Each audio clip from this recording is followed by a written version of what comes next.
Okay, everybody, welcome back. This is Dan Harley with Tech Talk with Dan Harley, and this is episode number 88. 5 things businesses don't do online, recorded April 18th, 2017. Well, I missed last week because I got really busy, and I just the time flew by, and all of a sudden it was the next week. So I'm gonna make it up by posting 2 episodes this week. So this is the first one, and the next one's gonna come out next couple days here. So anyway, while this has been going on, I got a friend of mine that been making some big mistakes online after his moving his business across town. And he seems a bit desperate, and I hope in this episode can get to him and others to avoid making these big mistakes and really kind of ruin your business online and across the world there. So anyway, a little recap here. Episode number 87 was, Did Google Delete Your Business? If you have never dealt with your Google business listing or haven't managed your listing in a long time, you may not want to see this episode, because Google has been, the past couple years, has actually been deleting people business profiles off their directory. So you might not even exist on Google anymore. So if you want more information, by all means, check out episode number 87. And while we're at it here, before we get to today's topic here, let's do some announcements first, and we'll get into the little details here. So anyway, thanks for listening and watching. I very much appreciate you folks tuning in all the time and listening to my podcast show and the YouTube channel. And that's why I keep producing these episodes, is for you out there. That's why, and why I got a new major sponsor too. So we'll hear about that a little bit here. If you're listening on iTunes or Android podcast directories, do me a big favor, rate my show, submit a review. I really appreciate that, because that helps me grow my audience and my show there. Now, if you're watching YouTube, that means subscribe to my channel, leave a comment, some questions, some kudos. That also makes YouTube happy for my show over there too. So now, if you need to find me somehow, some way, you go to primeconcepts.net. That's PRIMECONCPTS.net. You see links to the podcast show. Lots of free tutorials, lots of free stuff on there on business and internet related topics, as well as my favorite tutorial, free and almost free ways to advertise on your business online. Either way, please pass the word, share the episodes, tell others about the podcast show on the YouTube channel. Very much appreciate it. Now, a quick legal disclaimer here. Products mentioned in this and other episodes of Tech Talk with Dan Harley could be paid as affiliate commissions, promotion commissions, or the liking by the product or service provider. In other words, I just might try to sell you something during this episode or the other episodes. Now, speaking of sell you something, let's make sure you take advantage of the deal with my new sponsor. Okay, if you don't back up your computer and important data, you risk losing it all in a split second. That's happened to me a few times. So, you have accounting files, personal documents, family pictures, other important files just lost in a split second. That's why you need something like Carbonite. And Carbonite is a cloud backup system. It is renowned for being very easy to use and install. It where were you at here? It's you need no technical skills required, and it backs up everything on the computer automatically. I mean, I had one of my clients who has very low technical skills. She asked how to back up her legal data, and I pointed to Carbonite, and she took care of herself. So that's how easy to use. It's designed that way. They're renowned for being that easy. So also it has high quality encryption. So you HIPAA compliant or other type of compliance issues with your data, this falls in that category here. So your files data are very well protected and secured. So there's no worries or hassles. Also very affordable. The base system is less than 20 cents a day to back up and protect your computer. Now we partnered with Carbonite, and they're our major sponsor, and that allows me to make this free offer to you. You can try Carbonite out free at primeconcepts.net/link/Carbonite. That's primeconcepts.net/link/Carbonite. If you can't remember all that, also you'll see that right up here, okay, which is going to be splattered on there. You can always go to primeconcepts.net and find the link to Carbonite. So anyway, on to the excuse me, on to the main attraction here. topic is 5 things business owners don't do online. The story I have here is a chiropractor friend of mine moved his office across town, and he has been emailing his friends and patients using his personal email account, which initially just like CC'd everybody, so he kind of let everybody know who his friends were, which is a big no-no on several issues. He has a PIP compliance issue, some other problems here too. Several other problems, really causing bigger problems for himself than I don't think he imagines. And he's really not a unique situation. A lot of folks get in this where they kind of do things that well-meaning, they think it's okay, but turn out they get themselves a lot of big trouble. So that's why I want to share some of the what not to do's here in this episode here. So, and like I say, the big problem, a lot of business owners unknowingly make these mistakes. It costs them customers and credibility and a lot more. So, and it's very easy to make these mistakes because the technology can be very confusing. And, if you use a rock as a hammer, you're going to use, if you only know how to use a rock as a hammer, that's going to be what the hammer is. So, people don't know any better. So, anyway, the solution I'm going to come up with is talk about the 5 online business no-nos that what you shouldn't do online. Now, there's a whole lot more than 5 of these no-nos that out there, but these tend to be the more common mistakes I run into with my client base. So anyway, I'm going to try to explain what they are, why not to do it, as well as how to avoid or fix it. So the first one is you should not use your personal email account for business. And several reasons why for that. First of all, it undermines the credibility of your business, what you're doing. If you send something for instance, I got hundreds of email addresses, including some personal ones. If I send an email of me under, let's say, danharley@yahoo.com, which is one of my email accounts, people are going to scratch their heads going, is this guy really a credible techie dude?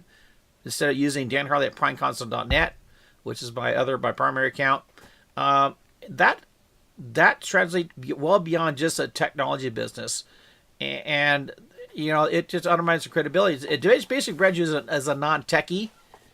And also causes some other problems too. If you need to separate your personal stuff from your business stuff, it's very difficult to do that. So, and also, you don't have control over if you use a lot of services, like if you're using your typical internet service, but like Verizon or Charter or AT&T or Time Warner or whatnot, they'll give you a free email account with under like Verizon.net and so on and so forth. You don't have a lot of control over those email services. Okay, if you decide to change service providers for, let's say, Verizon or Charter or Frontier or whatever, you could lose your account.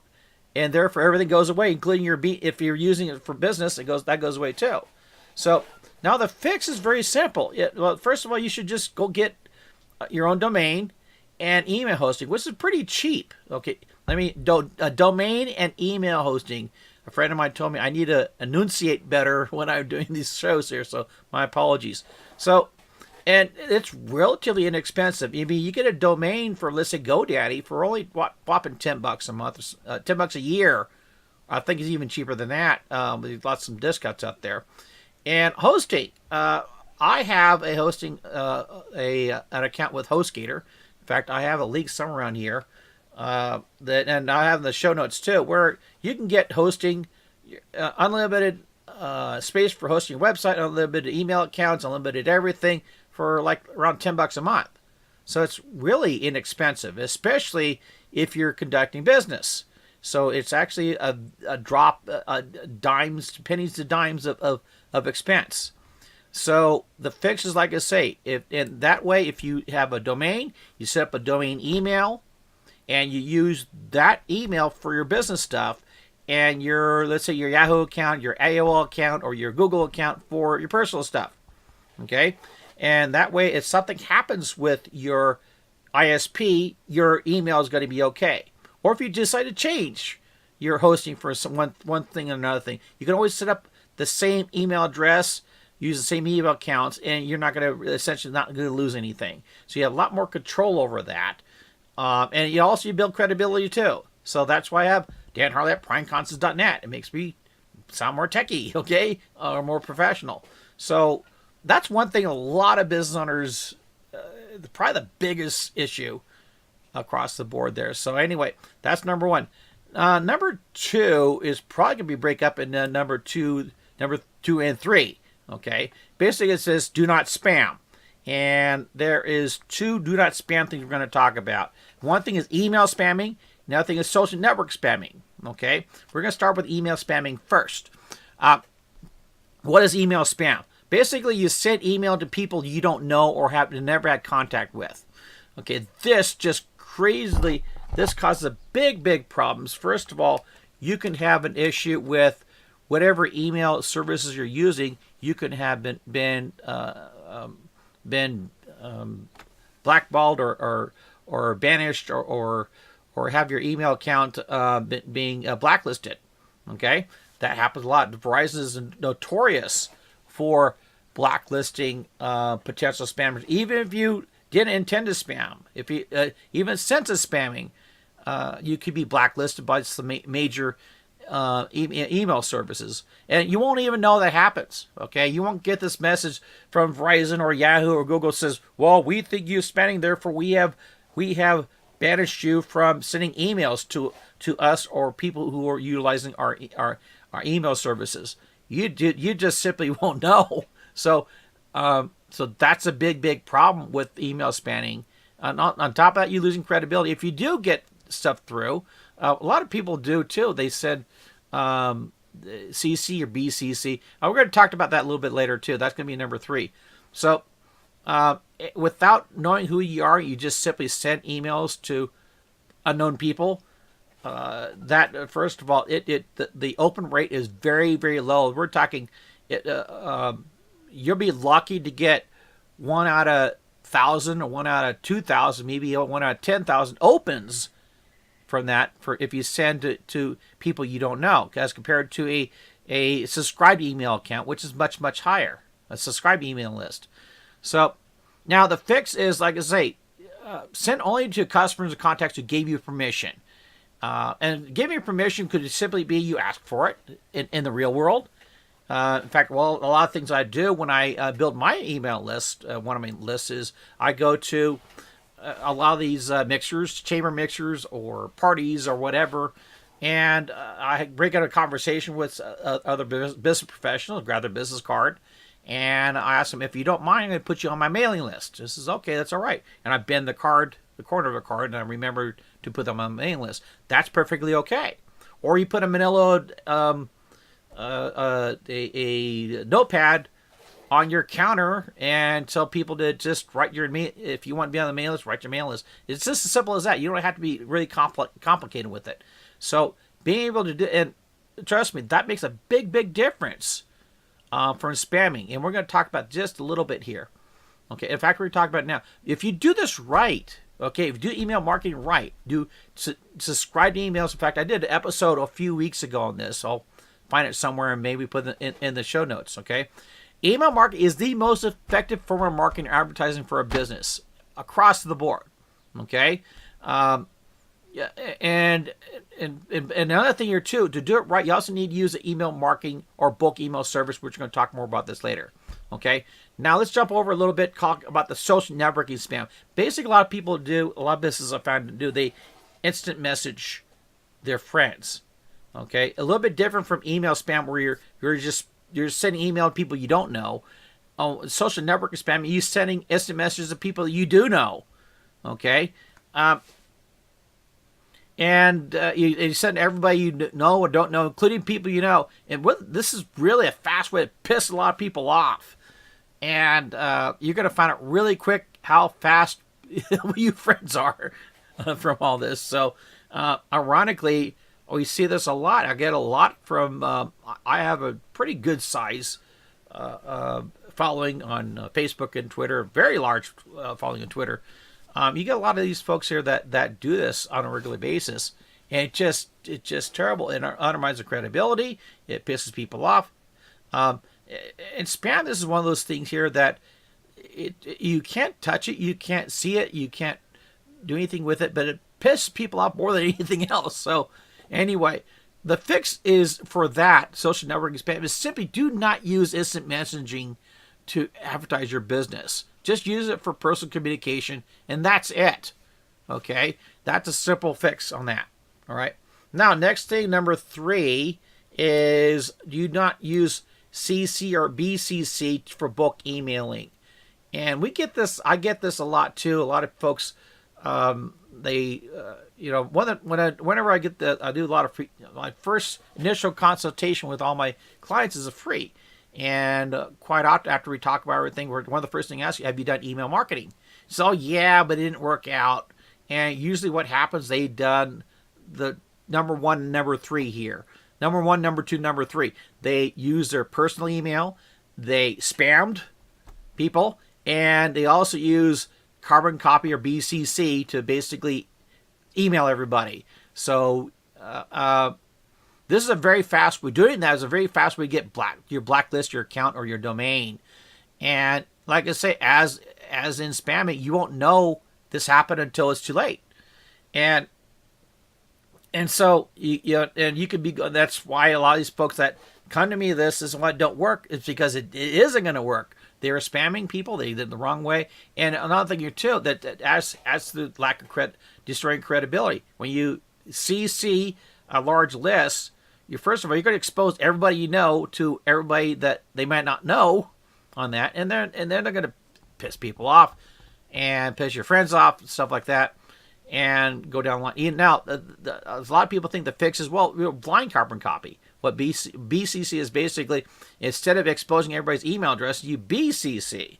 Okay, that might fix the problem of everybody knowing who was getting emailed, but it doesn't hide the fact from these major mailing email services such as Verizon, such as AOL, AT&T, all the major ISPs, and so on and so forth. Even the blacklisting services will determine, hey, you know what? If you send this, you're gonna know you're gonna send 20 or 50 or 100 or 200 people your one email here. It's very easy to track that down, and therefore you're going to destroy your credibility. You're going to get your accounts banned. You're going to get your domain banned. Bad thing. Okay. The fix is to use a bulk email service, and instead, in fact, Constant Contact is one of my other sponsors. We have a free trial, and here's something cool about this that just recently. In fact, I covered Constant Contact in an episode not too long ago. They really up their game recently, where they actually give you free training on how to become an expert email marketer and do it for free. When you sign up, you get a free 60-day trial. And then, by the way, the link to that is primeconstant.net/link/constant contact. While you're doing that free trial with them, they'll teach you how to be an expert, for lack of better terms, a really good proficient email marketer for free. And I tell you, I kind of went through their program a little bit, and I'm very impressed. They do it better than I could. But then again, that's what they do for a living. So, using a bulk email service, first of all, it protects your domain, protects your email from getting flagged for being spamming. Okay, they are already hooked up all the major email service providers, such as Constant Contact, and all these other bulk email services. This dude here is going to send multiple emails. We're going to take the hit, and we're going to have our own policies that we are provided by ICANN, so that we make sure our customers are doing anything right. So you'll be able to get your messages, your emails, to more people than if you did not use one of these services. In fact, with Constant Contact, they have a 98% delivery rate. By comparison, if you CC or BCC, okay, from your standard account, you'll be lucky to get 50% delivery. All right, so, and it's relatively inexpensive. Even after the free trial, it's about, $20-$30 a month. So, anyway, like I said, I have the link to the free trial. It's at primeconstant.net/link/constant contact in the show notes, on YouTube comments, so on and so forth. And you can find the link on primeconstant.net too. Okay. The next one, number 4, and Probably number 4 and number 5 could have been the same, but there's a bit of a difference here. Do not trash irate customers online. Now, thanks to the social networking, certain sites such as Google Places, Yelp, you have an opportunity for irate customers to voice their opinion about your company. Unfortunately, you got a lot of folks out there. They're very proud of their business. They have every right to be proud of their business, but their initial reaction is poor, where they go after these irate customers. They berate them online, tear them down, and cuss them out. You don't know what you're doing, blah, blah, blah. And think they're just talking directly to this one person. In reality, you're exposing that communication to everybody that might come to your business, might review your business. It's a fast way to destroy your credibility. And unfortunately, a lot of times when this happens, people don't. It happens. It's too late. They before they realize what happened, it's done. So credibility is trashed. And on top of that, this could actually escalate. You could end up causing tenfold more of the problems, just multiply 10 or 100 times just by berating one irate customer. So the fix is really take the high road on all these things here. Post positively. Try to do a positive spin on it. Have a tip. I recommend to my clients to have a template to when you have these reviews, these negative reviews. Have a template say, "We're sorry you feel this way. Call us. We'll take care of it," and leave it as that. Minimize the conversation. Keep it positive. Move on. If at the least you can't do that, don't engage at all. It's better to not engage than to post something negative. Okay, so think about that. Now, number 5 is kind of aligned the same way. Is do not trash your competitors online. Reason why this is a little bit different from trashing irate customers is, let me tell you a story. I see the situation where these two, I'm going to leave it kind of general here. These two entities, these two businesses are basically in the same, they're competitors. One said, well, such and such had bad service, and then, well, such and such has worse service, and went back and forth. Really an online war between these two. It would spread on into Facebook and Twitter and all that, and it really got to the point both businesses suffered from all this. It wasn't one, there's no way of winning in this situation. Both of these businesses suffered. They had, I don't think there's a way to really assess how much damage there was, but I would say both had lost at least half their client base from doing this, from attacking each other online, maybe even more. If they kept, in fact, I think they're still at it, and if they keep it doing it, they're going to have no business anymore. And another competitor that's not engaged in this is going to pick up the scraps and be successful. So like I say, don't trash your competitors online. As bad as they are, just don't. Okay. Now, the fix to all that is very simple. Just like number 4, take the high road. Okay. Post positive. If you had to engage at all, take the high road. Post positively, and keep it positive. If you can't do that, just don't engage. Okay. Anyway. Okay. That's the 5 no-nos, things business owners should not do online. Lots more than that out there. This is the 5 that come to mind that I think is most important to bring to topic here in this episode. Now, if you want to avoid a lot more mistakes with your business, one thing I'm going to offer you to do is just give us a call. Set an appointment for a free consultation. It costs nothing and no obligations to go forward with this. So we just want to help people go in the right direction. If you like what we got to say, if you like the direction we want to, the advice we're giving you, then naturally you're going to do business with us. That's the reason why we're doing it. If not, that's okay. All right. So if you want to make an appointment or contact us, in fact, 3 was doing it. Contact us at Prime. Go to primeconcepts.net. That's primeconcepts.net, or send an email to info@primeconcepts, or just simply call us at 760-247-4814. That's 760-247-4814. Now, as I mentioned, this is the short list of things not to do as a business owner, as a business on the internet. Okay. Now, if you want more, if you want me to extend the list, just simply leave a comment on YouTube. on the episode page at primeconsult.net, or send me an email at info@primeconsult.net. Get on me somehow, some way. I'll be more than happy to expand this if there's enough interest. All right. So anyway, that's going to be the end of this episode. Thanks for watching and listening, and good luck and Godspeed to your online success out there.